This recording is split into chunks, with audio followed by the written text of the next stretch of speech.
அக்கா ம் அக்கா இது என்னதுக்கா? ரேசிங் கார்மா. காரா? கலர் கலரா இருக்கு பாத்தீங்களா? அது ஏன்க்கா ஸ்டேஷனரியில இருக்கு? ஷோ பீஸ்ல வைக்க வேண்டிய பீஸ் எல்லாம் ஒன்னு ஸ்டேஷன்ல வச்சிருக்காங்க. ஏன் தெரியுங்களா? ஏன்க்கா? ஏன்னா இது ஒரு ball point pen collections. Penna? ஆமா, இது ஆக்சுவலி ஆல்ரெடி போட்டுட்டேன் நான் போஸ்ட். அதுல ஒருத்தரோட கமெண்ட்ஸ் என்ன அப்படின்னு பாத்தீங்கன்னா, என்ன காருன்றீங்க, இதை எப்படி புடிச்சிட்டு எழுதுறது அப்படின்னு. ஆமாக்கா, எனக்கும் அந்த டவுட் இருக்கு. அந்த கமெண்ட்ஸ் வரும்போது அட ஆமால, அப்ப அவங்களோட வந்து ஒரு கொஸ்டினுக்கும் நம்ம ஆன்சர் கொடுத்து தானே ஆகணும். ஒரு சூப்பரா ஒரு டெக்கோர் பீஸாவே நீங்க தாராளமா வச்சுக்கலாம், இல்ல ரீஃபில் பண்ணி ஒரு பென்னாவே வச்சுக்கலாம். ஸோ அவ்வளோ அழகான ஒரு பால் பாயிண்ட் பென் கலெக்ஷன்ஸ் எல்லாமே 85 rupees கலெக்ஷன்ஸ்ல நம்ம ஷாப்ல நம்ம பட்ஜெட்ல நான் சொல்லியிருக்கேன். ஸோ எழுதியும் பாத்துருவோமா என்ன, இங்க வாங்க. ஸோ இந்த கார்டோட இந்த டாப்ல உங்களுக்கு கிளிக் டைப் இருக்கும், ஓகேவா? கிளிக் பண்ணதுக்கு அப்புறமா கீழே பென் இருக்கும், அப்படியே க்ளோஸ் வியூல. ஸோ இதுலவே பாத்தீங்கன்னா ஒரு ஸ்மைலி ஃபேஸ், பி ஹாப்பி.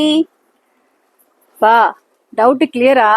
அழகா பிடிச்சி ஹேண்டில் பண்ணி எழுதுற மாதிரியான ஒரு பென் கலெக்ஷன்ஸ் தான், சும்மாவா என்ன? ஸோ இந்த மாதிரி இன்ட்ரெஸ்டிங்கான பால் பாயிண்ட் கலெக்ஷன் எல்லாம் அங்கே பாருங்க, கிட்டத்தட்ட ஸ்டாக் அவுட். ஏன் சொல்லுங்க, லிமிடெட் எடிஷன் தான். விசிட் பண்ணி பார்த்துட்டு உங்களோட கருத்துக்களை மறக்காம கமெண்ட் சொல்றதுக்கு முன்னாடி சேனலை சப்ஸ்கிரைப் பண்ணிக்கலாம், செக் பண்ணி பார்த்துக்கோங்க. சாமி கண்ணு குத்தும் இல்லைன்னா சப்ஸ்கிரைப் பண்ணிக்கோங்க. தேங்க்ஸ் ஃபார் வாட்சிங்.